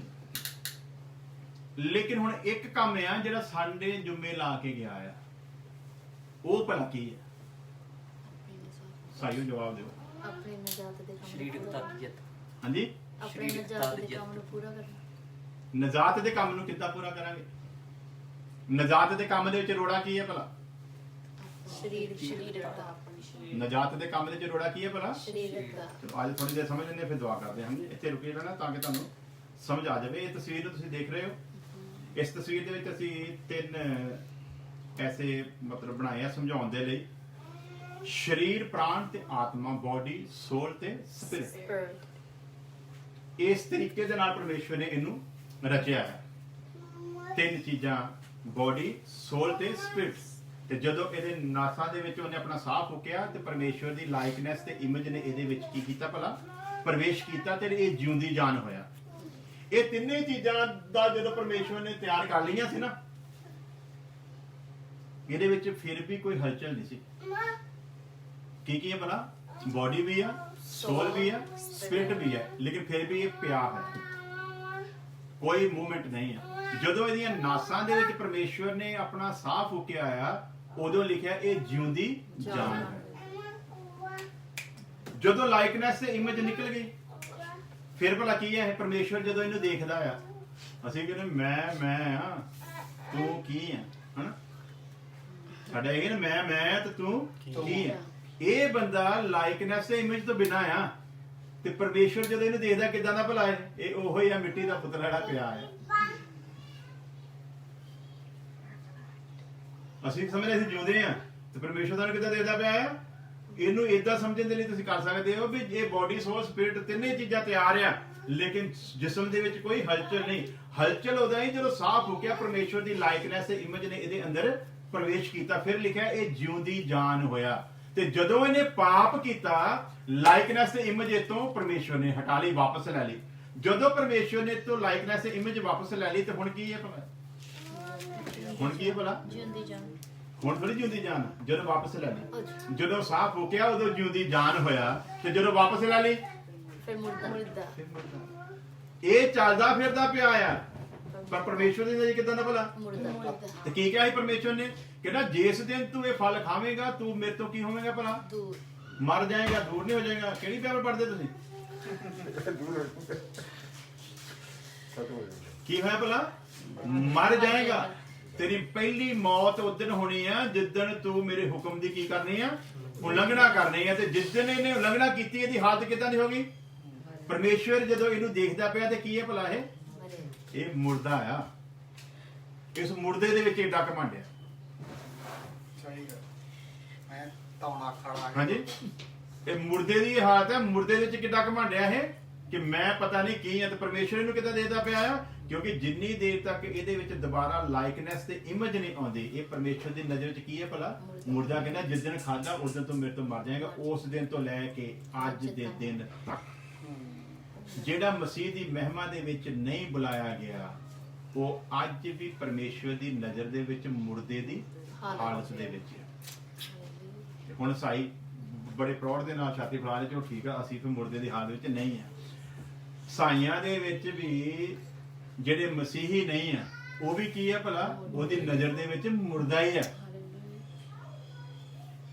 ਅਸਾਈ ਸ਼ਦਾਈਆਂ ਨੂੰ ਕਹਿੰਦੇ ਆ, ਚੇਤੇ ਰੱਖਿਓ। ਜਿਹੜੇ ਕਹਿੰਦੇ ਤੇ ਹੈਗੇ ਕਿ ਅਸੀਂ ਮਸੀਹ ਦੇ ਵਿੱਚ ਆ, ਪਰ ਮਸੀਹੀ ਜੀਵਨ ਹੈ ਨਹੀਂ। ਉਹਨਾਂ ਦਾ ਨਾਮ ਦਿੱਤਾ ਹੋਇਆ ਈਸਾਈ। ਅਸਲ ਵਿੱਚ ਬਾਈਬਲ ਦੇ ਵਿੱਚ ਈਸਾਈ ਸ਼ਬਦ ਨਹੀਂ ਹੈ। ਇਹ ਮੁਸਲਮਾਨ ਕੌਮ ਵੱਲੋਂ ਦਿੱਤਾ ਹੋਇਆ ਸਾਨੂੰ ਇੱਕ ਸ਼ਬਦ ਹੈ ਈਸਾਈ, ਈਸਾ ਤੇ ਈਸਾਈ। ਲੇਕਿਨ ਸਾਡਾ ਇਸ ਸ਼ਬਦ ਦੇ ਨਾਲ ਕੋਈ ਵਾਸਤਾ ਨਹੀਂ ਆ। ਇਹ ਫਿਰ ਜਿਹਨਾਂ ਨੂੰ ਅਸੀਂ ਸ਼ਰਮਿੰਦਾ ਕਰਨਾ ਤਾਂ ਉਹਨਾਂ ਨੂੰ ਕਹੀਦਾ ਤੁਸੀਂ ਕੀ ਹੈ ਭਲਾ? ਈਸਾਈ। ਜੈਸੇ ਸੀ ਵੈਸੇ ਹੀ, ਜੈਸੇ ਸੀ ਵੈਸੇ ਹੀ ਹੋ ਗਏ। ਹਾਂਜੀ।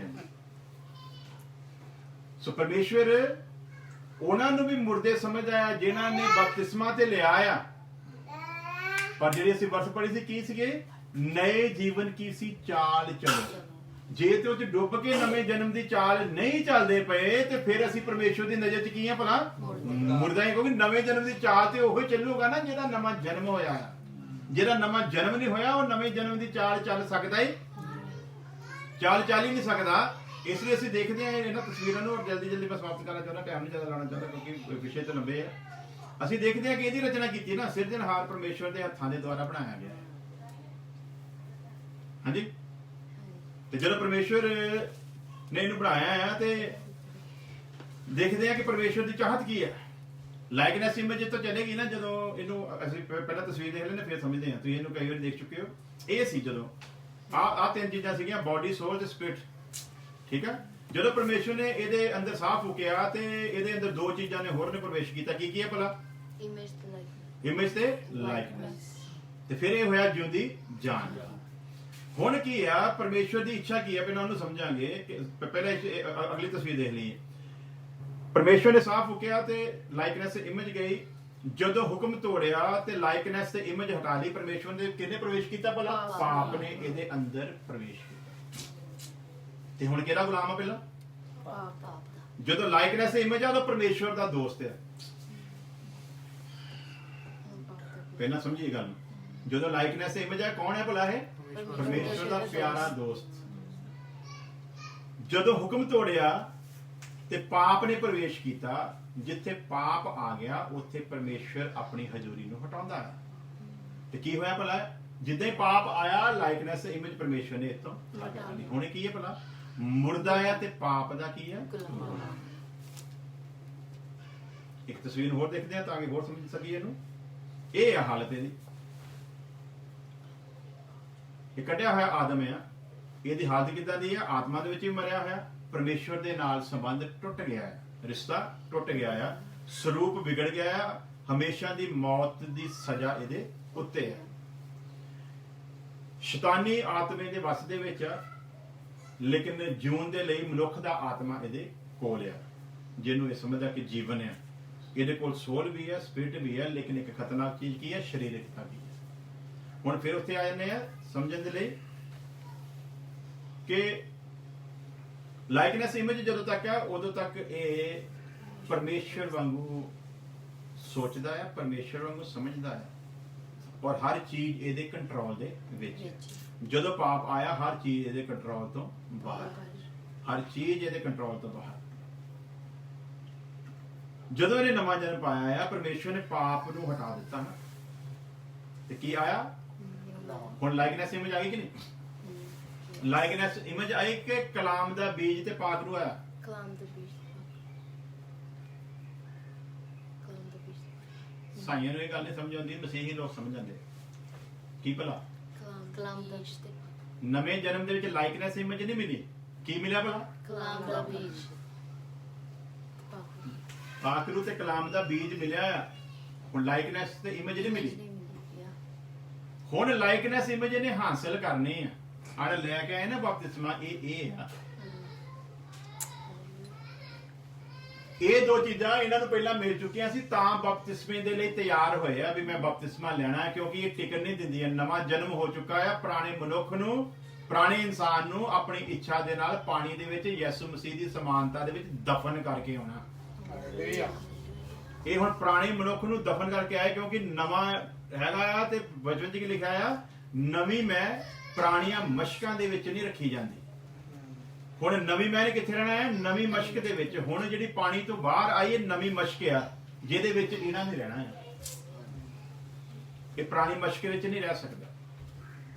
ਇਹ ਨਵਾਂ ਜਨਮ ਪਾਇਆ ਤੇ ਬਪਤਿਸਮੇ ਦੀ ਸੂਰਤ ਵਿੱਚ ਆਪਣੇ ਆਪ ਨੂੰ ਦਫਨ ਕੀਤਾ ਹੈ। ਬਪਤਿਸਮੇ ਦਾ ਅਰਥ ਕੀ ਹੈ? ਗ੍ਰੀਕੀ ਸ਼ਬਦ ਹੈਗਾ ਬਪਟੋ, ਜਿਹਦਾ ਅਰਥ ਹੈਗਾ ਕਿਸੇ ਕੱਪੜੇ ਨੂੰ ਪਹਿਲਾਂ ਚੰਗੀ ਤਰ੍ਹਾਂ ਧੋ ਕੇ ਉਹਦੀ ਮੈਲ ਨੂੰ ਕੱਢਣਾ। ਕਿਸੇ ਕੱਪੜੇ ਨੂੰ ਚੰਗੀ ਤਰ੍ਹਾਂ ਧੋਣਾ ਤੇ ਉਹਦੀ ਮੈਲ ਨੂੰ ਕੱਢਣਾ। ਪੂਰੀ ਤਰ੍ਹਾਂ ਮੈਲ ਬਾਹਰ ਜਾਣੀ ਚਾਹੀਦੀ ਹੈ। ਫਿਰ ਉਹਨੂੰ ਇੱਕ ਨਵੇਂ ਰੰਗ ਦੇ ਵਿੱਚ ਰੰਗਣਾ। ਇਹਨੂੰ ਕਿਹਾ ਜਾਂਦਾ ਬਪਟੋ, ਯਾਨੀ ਕਿ ਬਪਤਿਸਮਾ। ਸੋ ਯਿਸੂ ਮਸੀਹ ਦੇ ਲਹੂ ਦੇ ਨਾਲ ਪੁਰਾਣੀ ਸਾਰੀ ਮੈਲ ਧੋ ਕੇ ਕੱਢ ਦਿੱਤੀ ਹੈ, ਤੇ ਹੁਣ ਯਿਸੂ ਮਸੀਹ ਦੇ ਲਹੂ ਦੇ ਵਿੱਚ ਇਹ ਮਨੁੱਖ ਰੰਗਿਆ ਗਿਆ ਹੈ। ਗਾਣਾ ਤਾਂ ਸਾਰੇ ਗਾ ਲੈਂਦੇ, ਮੁਝੇ ਰੰਗ ਦੇ, ਤੇ ਰੰਗਿਆ ਗਿਆ ਹੈਗਾ ਨਹੀਂਗਾ। ਤੇ ਕਹਿਣ ਦੇ ਨਾਲ ਹੀ ਰੰਗਿਆ ਜਾਣਾ। ਰੰਗਣ ਦੇ ਲਈ ਉਹਦੇ ਹਵਾਲੇ ਕਰਨਾ ਕਿ ਮੇਰੀ ਮੈਲ ਨੂੰ ਕੀ ਕਰ ਭਲਾ? ਕੱਢ ਦੇ ਤੇ ਮੈਨੂੰ ਰੰਗ ਆਪਣੇ ਰੰਗ ਦੇ ਵਿੱਚ। ਤੇ ਇਹ ਹੁਣ ਇਹਨੂੰ ਮਿਲਿਆ ਕਲਾਮ ਦਾ ਬੀਜ ਤੇ ਪਾਖਰੂ। ਇਹ ਕੀ ਆ ਭਲਾ? ਮਦਦਗਾਰ। ਪਾਖਰੂ ਕੀ ਆ? ਮਦਦਗਾਰ। ਔਰ ਪਾਖਰੂ ਦੀ ਖਾਸੀਅਤ ਕੀ ਹੈ? ਪਰਮੇਸ਼ਵਰ ਵੀ ਬਿਨਾਂ ਮਦਦ ਤੋਂ ਕਿਸੇ ਦੀ ਮਦਦ ਕਰਦਾ ਨਹੀਂ ਆ। ਮੰਗੋਗੇ ਤੇ ਹੋਊਗੀ। ਉਸੇ ਤਰ੍ਹਾਂ ਪਾਖਰੂ ਮਦਦਗਾਰ ਦੇ ਤੌਰ ਤੇ ਦਿੱਤਾ ਗਿਆ ਆ, ਪਰ ਇਹਨੇ ਆਪਣੀ ਮਰਜ਼ੀ ਦੇ ਨਾਲ, ਧੱਕੇ ਦੇ ਨਾਲ ਤੁਹਾਡੀ ਮਦਦ ਨਹੀਂ ਕਰਨੀ। ਮੰਗੋ ਤਾਂ ਮਿਲੇਗਾ। ਇਹਦੇ ਕੋਲੋਂ ਮਦਦ ਮੰਗਾਂਗੇ ਤੇ ਮਿਲੂਗੀ। ਜਿਹੜੀ ਵੀ ਚੀਜ਼ ਤੇ ਜਿੱਤ ਨਹੀਂ ਪੈਂਦੀ, ਇਹਦੇ ਕੋਲ ਮੰਗਾਂਗੇ ਤੇ ਇਹ ਸਾਡੀ ਕੀ ਕਰੂਗਾ? ਮਦਦ ਕਰੂਗਾ। ਤੇ ਜੇ ਮੰਗਾਂਗੇ ਨਹੀਂ, ਉਹ ਚੁੱਪ ਬੈਠਾ। ਤੇ ਇਹ ਦਿੱਤਾ ਕਦ ਲਈ ਗਿਆ ਆ? ਉਹ ਹੋਇਆ ਗੱਲ ਮੇਨ। ਜਿਹੜਾ ਬਪਤਿਸਮੇ ਦੇ ਚੱਕਰ 'ਚ ਲੋਕਾਂ ਨੂੰ ਭੜਕਾਉਂਦੇ ਨਾ, ਹੁਣ ਸਮਝੋਗੇ ਗੱਲ। ਪਾਖਰੂ ਤੇ ਕਲਾਮ ਦਾ ਬੀਜ ਇਹਨੂੰ ਇਸ ਕਰਕੇ ਦਿੱਤਾ ਗਿਆ ਆ ਕਿ ਹੁਣ ਇਹਨੇ ਆਪ ਪਰਮੇਸ਼ਵਰ ਦੇ ਫਜ਼ਲ ਦੇ ਹੇਠ ਰਹਿ ਕੇ ਲਾਈਕਨੈਸ ਤੇ ਇਮੇਜ ਨੂੰ ਪ੍ਰਾਪਤ ਕਰਨਾ ਹੈ, ਹਾਸਲ ਕਰਨਾ ਹੈ। ਇਹਨੇ ਮਿਲੀ ਨਹੀਂ ਆ, ਇਹਨੇ ਹੁਣ ਲੈ ਕੇ ਆਉਣਾ ਹੈ। ਕਿਉਂ? ਕਿਉਂਕਿ ਵਿਰੋਧੀ ਸ਼ੈਤਾਨ ਇੱਕੋ ਹੀ ਦੋਸ਼ ਲਾਉਂਦਾ ਪਰਮੇਸ਼ਵਰ ਦੇ ਉੱਤੇ। ਤੂੰ ਕਹਿੰਦਾ ਤੇ ਸੀ, ਤੂੰ ਕਹਿੰਦਾ ਤੇ ਹੈ ਵੀ ਤੂੰ ਇਹਨੂੰ ਆਪਣੀ ਲਾਈਕਨੈਸ ਤੇ ਇਮੇਜ ਤੇ ਬਣਾਇਆ, ਪਰ ਤੂੰ ਝੂਠ ਬੋਲਦਾ। ਇਹ ਤੇਰੇ ਸਮਾਨ ਕਿੱਦਾਂ ਆ? ਕਿਉਂਕਿ ਤੂੰ ਕ੍ਰੀਏਟਰ ਆ ਤੇ ਇਹ ਕੀ ਆ? ਕ੍ਰੀਏਸ਼ਨ ਆ। ਤੂੰ ਕਰਤਾ ਆ ਤੇ ਇਹ ਤੇਰੀ ਕਿਰਤ ਆ। ਤੂੰ ਬਣਾਉਣ ਵਾਲਾ ਤੇ ਇਹ ਤੇਰੀ ਬਣਾਵਟ ਆ। ਤੇ ਫਿਰ ਤੇਰੇ ਸਮਾਨ ਕਿੱਦਾਂ? ਮੋਬਾਈਲ ਨੂੰ ਜਿਹਨੇ ਬਣਾਇਆ, ਮੋਬਾਈਲ ਉਹਦਾ ਸਮਾਨ ਕਿੱਦਾਂ ਹੋ ਜੂ? ਇਹ ਤਾਂ ਤੇ ਕਰਤਾ ਆ। ਸ਼ੈਤਾਨ ਦੋਸ਼ ਲਾਉਂਦਾ, ਤੂੰ ਕਰਤਾ ਆ ਤੇ ਉਹ ਕਿਰਤ ਆ, ਤੇਰੇ ਸਮਾਨ ਕਿੱਦਾਂ ਆ? ਹੁਣ ਪਰਮੇਸ਼ਵਰ ਨੇ ਇਸ ਫਰਕ ਨੂੰ ਮਿਟਾਉਣ ਦੇ ਲਈ ਆਦਮ ਨੂੰ ਰੋਕਿਆ ਨਹੀਂ। ਕੀ ਪਰਮੇਸ਼ਵਰ ਰੋਕ ਨਹੀਂ ਸੀ ਸਕਦਾ? ਰੋਕ ਸਕਦਾ ਸੀ, ਪਰ ਰੋਕਿਆ ਨਹੀਂ। ਲੇਕਿਨ ਪਾਪ ਕਰਨ ਲਈ ਉਕਸਾਇਆ ਵੀ ਨਹੀਂ। ਪਾਪ ਦੇ ਵਿੱਚ ਪਰਮੇਸ਼ਵਰ ਦੀ ਕੋਈ ਹਿੱਸੇਦਾਰੀ ਪਾਪ ਕਰਨ ਲਈ ਉਕਸਾਇਆ ਨਹੀਂ, ਰੋਕਿਆ ਨਹੀਂ। ਪਾਪ ਇਹਨੇ ਕਰਨਾ ਸੀ ਤੇ ਤਾਂ ਕਰਕੇ ਇੱਕ ਸਮਾਂ ਆਉਣਾ ਸੀ ਕਿ ਇਹਨੂੰ ਇਹ ਮਦਦਗਾਰ ਮਿਲਣਾ ਸੀ। ਇਸ ਮਦਦਗਾਰ ਦੇ ਨਾਲ ਹੁਣ ਇਹਨੇ ਲਾਈਕਨੈਸ ਤੇ ਇਮੇਜ ਨੂੰ ਪ੍ਰਾਪਤ ਕਰਨਾ ਹੈ। ਇਸ ਲਈ ਪੌਲੁਸ ਲਿਖਦਾ ਹੈ, ਹੇ ਬੱਚਿਓ, ਮੈਨੂੰ ਪੀੜਾਂ ਲੱਗੀਆਂ ਕਿ ਤੁਹਾਡੇ ਅੰਦਰ ਮਸੀਹ ਸੂਰਤ ਫੜ ਲਵੇ। ਤੁਸੀਂ ਉਹਦੀ ਸ਼ਕਲੋ ਸੂਰਤ ਉੱਤੇ ਹੁਣ ਬਣਨਾ ਆ। ਹੁਣ ਲਾਈਕਨੈਸ ਇਮੇਜ ਨੂੰ ਤੁਸੀਂ ਆਪਣੇ ਵਿੱਚ ਲਿਆਉਣਾ ਹੈ। ਲੇਕਿਨ ਉਹਨੂੰ ਰੋਕਦਾ ਕੌਣ ਆ? ਇਹ ਜਿਹੜੀ ਫਿੱਕੀ ਜਿਹੀ ਲੈਣ ਹੈ ਨਾ, ਇਹ ਆ। ਇਹਦਾ ਨਾਮ ਹੈਗਾ ਸਰੀਰ ਦੀ ਇੱਛਾ। ਕੀ ਕੀਤਾ ਪਰਮੇਸ਼ਵਰ ਨੇ? ਇੱਥੋਂ ਤੱਕ ਇਹ ਸਰੀਰ ਦੀ ਇੱਛਾ ਨਹੀਂ ਨਜ਼ਰ ਆਉਂਦੀ ਹੈ ਨਾ। ਇਹ ਕਦੋਂ ਨਜ਼ਰ ਆਈ ਹੈ? ਜਦੋਂ ਪਾਪ ਆਇਆ ਤੇ ਨਾਲ ਸਰੀਰ ਦੀ ਇੱਛਾ ਵੀ ਆਈ ਹੈ। ਤੇ ਵਿਰੋਧੀ ਜਿਹੜਾ ਇਹਦੇ ਅੰਦਰ ਇਸ ਪਾਪ ਨੂੰ ਲੈ ਕੇ ਆਇਆ ਆ, ਉਹਦੀ ਪੁਰਾਣੀ ਭਲਾ ਕੀ ਸੀਗੀ? ਉਹਨੂੰ ਪਤਾ ਪਰਮੇਸ਼ਵਰ ਨੇ ਇਸ ਪਾਪ ਦੇ ਉੱਤੇ ਤੇ ਦੰਡ ਲਿਆਉਣਾ ਆ। ਇਸ ਪਾਪ ਦੇ ਉੱਤੇ ਪਰਮੇਸ਼ਵਰ ਨੇ ਸਜ਼ਾ ਲੈ ਕੇ ਆਉਣੀ ਹੈ, ਤੇ ਫਿਰ ਇਸ ਮਨੁੱਖ ਦੇ ਉੱਤੇ ਮੇਰਾ ਕੰਟਰੋਲ ਕਿੱਦਾਂ ਰਹੂਗਾ? ਇਸ ਮਨੁੱਖ ਦੇ ਉੱਤੇ ਕੰਟਰੋਲ ਕਰਨ ਦੇ ਲਈ ਉਹਨੇ ਫਿਰ ਇਹਦੇ ਅੰਦਰ ਆਪਣਾ ਇੱਕ ਪੁਰਜਾ ਫਿੱਟ ਕੀਤਾ ਜਿਹਨੂੰ ਕਹਿੰਦੇ ਸਰੀਰ ਦੀ ਇੱਛਾ। ਇਹ ਜਿੰਨੀ ਦੇਰ ਤੱਕ ਇੱਕ ਮਸੀਹੀ ਬੰਦਾ ਮਰ ਨਹੀਂ ਜਾਂਦਾ ਉਨੀ ਦੇਰ ਤੱਕ ਇਹਦੇ ਨਾਲ ਯੁੱਧ ਆ, ਤੇ ਜਿਹੜਾ ਜੈ ਪਾਊਗਾ ਲਿਖਿਆ ਉਹਨੂੰ ਜ਼ਿੰਦਗੀ ਦਾ ਤਾਜ ਮਿਲੂਗਾ। ਹਾਲੇਲੂਇਆ। ਇਹਨੂੰ ਪਰਮੇਸ਼ਵਰ ਨੇ ਕੱਢਿਆ ਨਹੀਂ, ਪਾਪ ਨੂੰ ਹਟਾ ਦਿੱਤਾ, ਲੇਕਿਨ ਇਹਨੂੰ ਕੱਢਿਆ। ਇਸ ਤਸਵੀਰ 'ਚ ਦੇਖੋ, ਪਾਪ ਨੂੰ ਹਟਾ ਦਿੱਤਾ, ਪਵਿੱਤਰ ਆਤਮਾ ਤੇ ਕਲਾਮ ਦਾ ਬੀਜ ਮਿਲ ਗਿਆ, ਲੇਕਿਨ ਇਹਨੂੰ ਨਹੀਂ ਕੱਢਿਆ। ਹੁਣ ਇਹਨੂੰ ਕੱਢਣ ਦੇ ਲਈ ਇਹ ਦੋ ਮਦਦਗਾਰ ਆ ਸਾਡੇ ਕੋਲ, ਜਿਹਦੀ ਮਦਦ ਦੇ ਨਾਲ ਅਸੀਂ ਇਹਨੂੰ ਕੱਢਣਾ ਹੈ। ਇਹ ਨਿਕਲੂਗਾ ਤੇ ਲਾਈਕਨੈਸ ਤੇ ਇਮੇਜ ਨੇ ਸਾਡੇ ਅੰਦਰ ਆਉਣਾ, ਤੇ ਜਿੱਦਣ ਲਾਈਕਨੈਸ ਤੇ ਇਮੇਜ ਸਾਡੇ ਅੰਦਰ ਆ ਗਈ, ਪਰਮੇਸ਼ਵਰ ਨੇ ਇਸ ਧਰਤੀ ਉੱਤੇ ਸਾਨੂੰ ਰਹਿਣ ਨਹੀਂ ਦੇਣਾ, ਉਦਨ ਉਠਾ ਲੈਣਾ। ਇਸ ਲਈ ਸੰਤ ਪੌਲੁਸ ਕਹਿੰਦਾ, ਮੈਂ ਅੱਛੀ ਲੜਾਈ ਲੜ ਚੁੱਕਾ ਹਾਂ, ਮੈਂ ਵਿਸ਼ਵਾਸ ਦੀ ਰਖਵਾਲੀ ਕੀਤੀ, ਹੁਣ ਤੋਂ ਮੇਰੇ ਲਈ ਤਾਜ ਜਿਹੜਾ ਉਹ ਤਿਆਰ ਪਿਆ ਹੈ। ਪਹਿਲਾਂ ਪਰਮੇਸ਼ਵਰ ਨੇ ਅਗੰਮ ਗਿਆਨ ਦੀ ਪਰਮੇਸ਼ਵਰ ਨੇ ਉਹਦੇ ਤੇ ਜ਼ਾਹਰ ਕਰ ਦਿੱਤਾ, ਹੁਣ ਤੇਰੇ ਇੱਥੋਂ ਕੂਚ ਕਰਨ ਦਾ ਵੇਲਾ ਆ ਗਿਆ, ਕਿਉਂਕਿ ਜੋ ਕੁਝ ਮੁਕਤੀ ਦੇ ਕੰਮ ਦੇ ਲਈ ਕਰਨਾ ਜ਼ਰੂਰੀ ਸੀ ਤੂੰ ਸਾਰਾ ਕੁਝ ਕੀ ਕੀਤਾ ਭਲਾ ਕਰ ਦਿੱਤਾ ਹੈ। ਹੁਣ ਕਿਹੜੀ ਚੀਜ਼ ਆ? ਯਿਸੂ ਮਸੀਹ ਨੇ ਪਾਪੀ ਨੂੰ ਮਾਫ ਕੀਤਾ ਤੇ ਪਾਪ ਦੇ ਉੱਤੇ ਦੰਡ ਲਿਆਂਦਾ ਆ, ਤੇ ਹੁਣ ਸਾਡੇ ਜ਼ਿੰਮੇ ਕੀ ਹੈ? ਇਸ ਸਰੀਰ ਦੀ ਇੱਛਾ ਦੇ ਉੱਤੇ ਜੈ ਪਾਉਣਾ ਹੈ। ਕਿਉਂ? क्योंकि वचन दसदा है, अभिलाषा जब गर्भवती होती है तो पाप को जन्म देती है। ये है अभिलाषा। फिर मैं समझाऊंगा, इस पाप दे उत्ते दंड परमेश्वर ने ले आंदा। ये पैदा किदां होया सी? अभिलाषा दे द्वारा। अभिलाषा दे द्वारा पैदा होया। ਇਹਦਾ मतलब ਬੱਚਾ ਤੇ ਉਹਨੇ ਕੱਢ ਦਿੱਤਾ ਹੈ, ਲੇਕਿਨ ਮਾਂ ਜਿਉਂਦੀ ਹੈ, ਤੇ ਮਾਂ ਫਿਰ ਜਾਣ ਸਕਦੀ ਹੈ।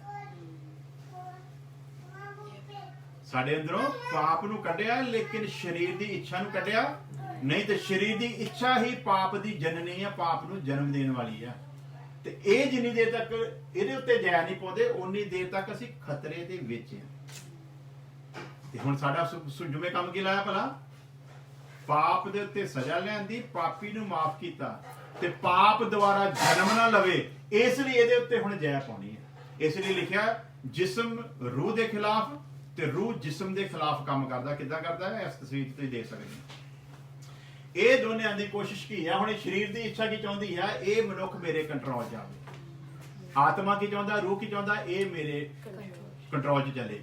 ਇਹ ਜਿਹੜੀ ਚੀਜ਼ ਹੈ ਨਾ, ਸਰੀਰ ਦੀ ਇੱਛਾ, ਇਹ ਇਹਨੂੰ ਜ਼ਬਰਦਸਤੀ ਵੀ ਕਰਦੀ ਹੈ, ਇਹਦੇ ਨਾਲ ਇਹਦੇ ਤੇ ਧੱਕੇਸ਼ਾਹੀ ਵੀ ਕਰ ਸਕਦੀ ਹੈ, ਲੇਕਿਨ ਪਾਪ ਰੂਹ ਨੇ ਨਹੀਂ ਕਰਨਾ।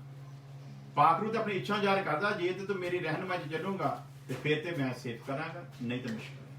ਸੁਮੁਖ ਦੀ ਗੱਲ ਅਸੀਂ ਜ਼ਿਆਦਾ ਅੱਗੇ ਨਹੀਂ ਵਧਾਂਗੇ, ਸੁਵਚਨ ਤੇ ਬੜਾ ਲੰਬਾ ਹੈ। ਇੱਕੋ ਗੱਲ ਸਮਝ ਲੈਣੀ ਹੈ, ਦੋ ਕੰਮ ਜਿਹੜੇ ਸਭ ਤੋਂ ਮੁਸ਼ਕਿਲ ਸੀ ਖੁਦਾ ਨੇ ਕਰ ਦਿੱਤੇ। ਪਾਪ ਜਿਹਦੀ ਵਜ੍ਹਾ ਕਰਕੇ ਮੌਤ ਸੀ, ਪਾਪ ਦਾ ਤਮਾਸ਼ਾ ਬਣਾਇਆ,